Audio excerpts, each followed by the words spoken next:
Governor साहब, हाल ही में जब पाकिस्तान तहरीक इंसाफ की हुकूमत थी तो एक बड़ी तनकीद की जाती थी कि खान साहब जो हैं वो जनरल फैज़ साहब को आर्मी चीफ बनाना चाहते हैं, वो चीफ जस्टिस अपना रखना चाहते हैं, बड़ी तनकीद होती थी।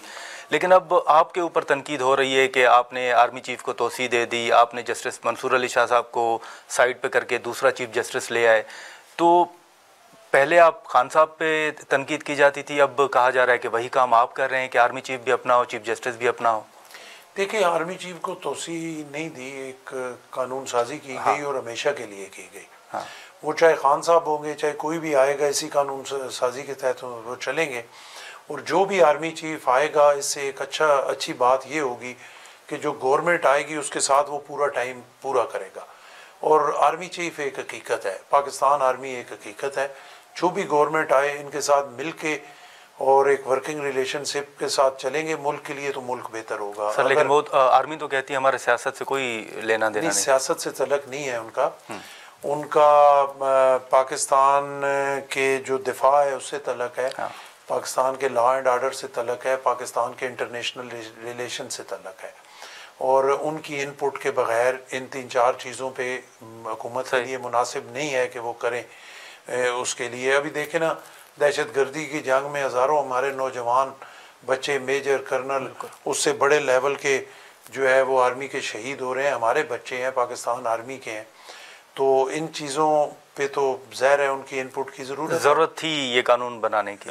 मैं बिल्कुल उससे एग्री करता हूँ। अच्छा, मौजूदा आर्मी चीफ की बात नहीं है, जो भी आर्मी चीफ आएगा वो जो उस वक्त की गवर्नमेंट के साथ होगा वो मुकम्मल। अब आर्मी चीफ साल के लिए हो, गवर्नमेंट 5 साल के लिए हो, साल में वो एक दूसरे को समझ ही नहीं सकते, चीज़ों को आगे बढ़ा ही नहीं सकते। ऊपर से नए आर्मी चीफ पे डर लगा, फलां बनाए फलां बनता है, फिर वो साल डेढ़ फिर आगे। अब मुल्क के लिए मेरे ख्याल में ये बेहतर है, जो भी आर्मी चीफ आएगा, जो भी गवर्नमेंट आएगी, दोनों अपना टाइम पूरा करेंगे, पॉलिसीज़ जो है मिल के बनाएंगे तो इंशाल्लाह चीज़ें बेहतर। लेकिन जस्टिस मंसूर अली शाह साहब के साथ आप समझते हैं कि नाइंसाफ़ी हुई? नहीं, देखिए मैं इस पे राय नहीं दे सकता। अच्छा। कि उनके साथ नाइंसाफ़ी हुई। एक तरीक़ाकार था कि जिसका सीनियरिटी बनती थी वो आर्मी चीफ बनता था, उसमें भी कानून में तब्दीली की गई। और वो इस वजह से तब्दीली की गई कि जो चीफ जस्टिस साहबान बने उन्होंने जो अपनी शहनशानियत बनाई, उन्होंने ना आइन को देखा, ना कानून को देखा, ना पार्लियामेंट को देखा, ना सेनेट को देखा, ना पाकिस्तान को देखा, ना पाकिस्तान की आवाम को देखा, ज़ाती मफाद को देखा और अपनी सुप्रीमेसी को देखा। अब जो एक रिकॉर्ड है पे अपनी ज़ाती पसंद की वजह से इफ्तिखार चौधरी साहब ने फैसला दिया, इस मुल्क की कितनी बर्बादी की। तो चीफ जस्टिस साहबान ने जो अंत मचाया वो भी तो इस तारीख उनके एहतसाब का इरादा रखते हैं। उनके एहतसाब का इरादा हम क्या रखते हैं, हम क्या एहतसाब उनका कर सकते हैं? उनका एहतसाब अदलिया खुद ही कर सकती है और वो नहीं करते उनका एहतसाब। लेकिन उनका एहतसाब जो है वो, मेरी अगर ज़ाती राय हो ना, तो बिल्कुल एहतसाब सियासतदानों को तो जो भी है ना, नून है, पीपल्स पार्टी है, PTI है, सब का एहतसाब होता है। सही होता है, गलत होता है, ये एक अलहदा बहस है और बड़ी लंबी बहस है और एक तारीखी बहस है। लेकिन एहतसाब सबका होना चाहिए, वाइस अपना चीफ जस्टिस साहबान का भी होना चाहिए कि वो ये तो नहीं है ना कि वो मुल्क की बर्बादी करके चले जाएं और फिर पूछने वाला कोई ना। सर, ये जो 26वीं तरमीम हुई, आईनी तरमीम, आपकी नज़र में ये दुरुस्त हुई या इस पर जो सवालात उठ रहे हैं वो दुरुस्त हैं? देखिए, ये बड़ी ज़बरदस्त हुई, बिल्कुल। ये एक इसमें बहुत सारे 2018वीं तरमीम के छोड़े हुए मामलात थे जो आगे 26वीं में हुए और उसका सारा क्रेडिट जो है वो बिलावल को जाता है और पाकिस्तान पीपल्स पार्टी को जाता है।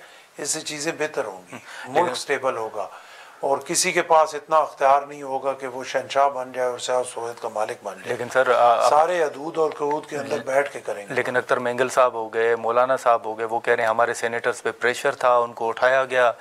ये सर, मौलाना साहब खुद हमारे साथ बैठे थे, मौलाना साहब ने खुद नहीं ऐलान किया, मौलाना खान साहब ने खुद हमायत की। अख्तर मेंगल साहब कह रहे हैं सर। अख्तर मेंगल साहब कह रहे हैं तो उनके हुई होगी, मेरे नॉलेज में तो ऐसी कोई बात नहीं है। अच्छा। हमारे पर तो कोई प्रेशर नहीं था पीपल्स पार्टी पे, हमने तो बड़े शौक से किया 26वीं तरमीम को। अच्छा, लेकिन अब चेयरमैन सेनेट साहब जो पीपल्स पार्टी के साथ ताल्लुक़ रखते हैं, साबिक़ वज़ीर आज़म रह चुके हैं, उनके अहकामात हैं कि सेनेटर एजाज चौधरी साहब को जो है वो ले आए, प्रोडक्शन आर्डर जारी किए गए गवर्नर साहब, लेकिन उन पर अमल दरामद नहीं हो रहा। चेयरमैन सेनेट के अहकामात पर अमल दरामद ना होना कितना ज्यादती है, बिल्कुल होना चाहिए। इससे पहले भी कई दफ़ा ये होता रहा कि स्पीकर ने कोई किया, उस वक्त भी यही हमारे जो चेयरमैन सेनेट हैं जनाब सैयद यूसुफ रज़ा गिलानी साहब, इन्होंने किया था। उस वक्त भी कुछ देर के लिए अमल नहीं हुआ, फिर हो गया। यहाँ भी अभी अमल नहीं हुआ, अमल तो करना ही पड़ेगा और इस तरह नहीं होना चाहिए। बिल्कुल अगर जमहूरियत को चलाना है तो चेयरमैन सेनेट साहब के अहकामात पे फ़ौरन अमल होना चाहिए। सर, दो मुख्तसर सवाल होंगे। एक तो ख़ास तौर पर बतौर गवर्नर आप पंजाब के अंदर पीपल्स पार्टी के रिवाइवल के लिए क्या कर रहे हैं? क्योंकि जैसे आपने खुद जिक्र किया कि इत्तेहाद से पीपल्स पार्टी के जो कारकुनान हैं वो मायूस हैं।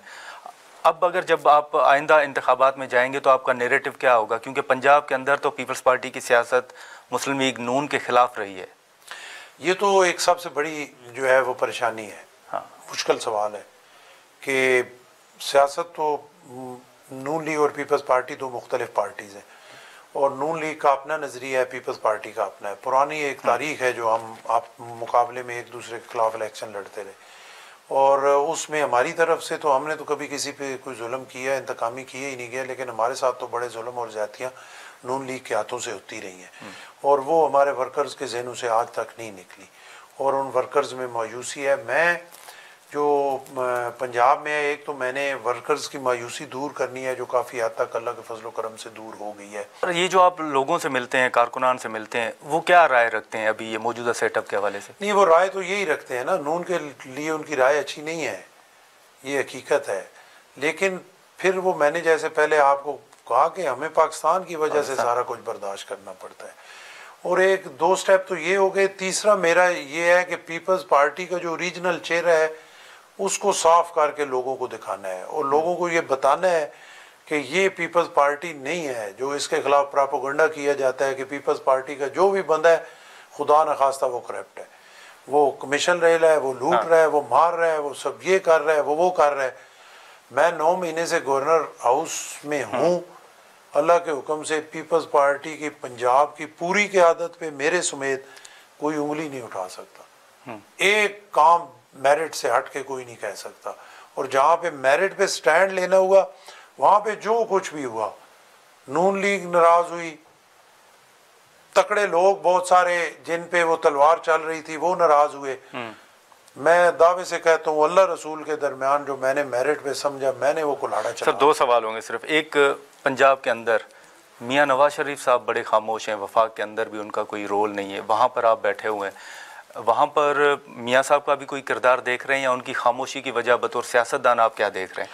देखिए, मियाँ साहब बड़े सीनियर रहनुमा हैं, बहुत एक लंबी उनका सियासी बैकग्राउंड है और आज जो पंजाब में है उनकी बेटी चीफ मिनिस्टर है, उनके भाई प्राइम मिनिस्टर है, तो वही है ना, मियाँ साहब ही हैं। तो ऊपर कायद जो है वो तो मियाँ नवाज शरीफ साहब। लेकिन एक तासुर है कि शायद वो भी इंतखाबी नताइज से खुश नहीं है। नहीं, अब इंतखाबी नताइज से खुश नहीं है ना, तो और अगर ओरिजिनल इंतखाबी नताइज आ गए तो वो बहुत ज़्यादा जो है वो परेशान हो जाएंगे, तो इसी पे गुजारा करें, उनके लिए ये बेहतर। अच्छा सर, एक आखिरी सवाल कि हमेशा एक तनकीद होती है कि हर हुकूमत में इस्टेब्लिशमेंट का किरदार है। हाल ही में जैसे हमने पीपल्स पार्टी के भी बयानात देखे कि ये हुकूमत बन नहीं रही थी, बनवाई गई। राना सनाउल्लाह साहब के भी इस तरह के बयानात है। वाकई इस हुकूमत के बनने में इस्टेब्लिशमेंट का किरदार है? देखिए, जिन्होंने भी मुल्क के लिए अच्छा करना है ना, जिनकी ख्वाहिश है मुल्क ठीक हो, तो वो किसी डेडलॉक को तो प्रमोट नहीं करेंगे ना। आपने इलेक्शन करा दिया, अब हुकूमत ना बनती तो आप खुद एक, आपसे बढ़ के कौन पाकिस्तान से मोहब्बत कर सकता है? आज पाकिस्तान की ये हालत होती। उनका किरदार था, देखिए जिसका भी किरदार था, उनकी जिम्मेदारी है, उनका किरदार होना चाहिए। मैं बिल्कुल इस हक में नहीं हूँ कि मैं कहूँ कि बिल्कुल ही वो उनको, वो एक स्टेक होल्डर है और उनका किरदार पॉजिटिव मुल्क की बेहतरी के लिए होना चाहिए, उनके बगैर नहीं चल सकता। हुकूमतों की तश्कील में होना चाहिए। देखिए, हुकूमतों की तश्कील में उन्हें ये धक्का तो नहीं लगाना चाहिए किसी को भी कि ये डेडलॉक है, आपस में जुड़े ही नहीं। वो आपसे, मेरे से, इनसे बात तो कर सकते हैं ना कि मुल्क की ये ज़रूरत है, आगे फैसला तो आपने करना है। अब अगर पीपल्स पार्टी उसमें ना बैठती तो कौन सा, हमें कोई किसी ने क्लाशन को रखी थी कनपट्टी पे कि आप जो है वो इस गवर्नमेंट में शामिल हुए। हमें पता था कि हम अगर ना शामिल, और फिर अगर उन पे हम कहते हैं कि उन्होंने ये हुकूमत बनवाई, ये करे, तो हमने तो पहले पीटीआई से बातचीत की थी ना।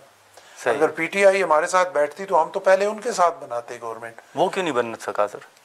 तो वो तो देखे ना, वो तो अपने आप को सबसे बड़ा पहलवान समझते हैं ना, कि उनके साथ का तो कोई है ही नहीं ना, वो तो बातचीत पे आते हैं ना, वो उसे वो 3.25 साल पूरी दुनिया में पहलवान बने रहे कि हमसे बड़ा पहलवान है ही कोई नहीं, तो इसीलिए पूरी दुनिया में हम अकेले रह गए। अब रो रो के बिलावल साहब के वो जिन पे तनकीद हमारे मुखालफिन करते हैं, बड़े दौरे किए, उन दौरों को समर आना शुरू हुआ, कोई दुनिया हमारी तरफ मुतवज्जो हुई, कोई हाई लेवल डेलीगेशन आ गए। पिछले 4, 5, 6 साल से तो आपके मुल्क में आने के लिए कोई तैयार नहीं था, ये सर, और वो सारा उनकी जो रेसलिंग स्किल्स थी उनकी वजह से नहीं था। ये जो फिर हुकूमत और पीटीआई के दरमियान मुज़ाकरात हैं, आप समझते हैं कि इनमें भी इस्टेब्लिशमेंट का किरदार होना चाहिए ताकि बात आगे बढ़े? मुज़ाकरात में शामिल ही नहीं हूँ मैं, तो नहीं कह सकता, लेकिन बिल्कुल होना चाहिए, उनकी इनपुट जरूर लेनी चाहिए। मुल्क जो मुल्क की जो देखे ना मुश्किल सूरत हाल है, दहशतगर्दी के हवाले से, बॉर्डर्स में अमन के हवाले से, अपने हमसायों से जो हमारे तलक़ात के हवाले से, इंटरनेशनल एस्टेब्लिशमेंट से बातचीत के हवाले से, इंटरनेशनल लेवल से अपने मुल्क को सिक्योर करने के हवाले से, तो बिल्कुल जो हमारी एस्टेब्लिशमेंट है उसकी इनपुट लेके फैसला सियासी गवर्नमेंट को करना चाहिए, और उस फैसले को ऑन करना चाहिए, और बाइंडिंग नहीं है। ये नहीं है कि एस्टेब्लिशमेंट की राय जो है वो बाइंडिंग है, उनसे बातचीत करके जो मुल्क के लिए बेहतर हो, लेकिन उनको इत्माद में जरूर। ठीक है गवर्नर साहब, बहुत शुक्रिया, आपने वक्त निकाला। नाज़रीन, गवर्नर पंजाब सरदार सलीम हैदर खान साहब की गुफ्तगू आपने सुनी। हमने इलेक्शन समेत जो खास तौर पर पंजाब में या ओवरऑल पाकिस्तान पीपल्स पार्टी के तहफ़्फ़ुज़ात हैं उन पर हमने गुफ्तगू की। आज के प्रोग्राम में इतना ही, इजाज़त दीजिए, अल्लाह हाफ़िज़।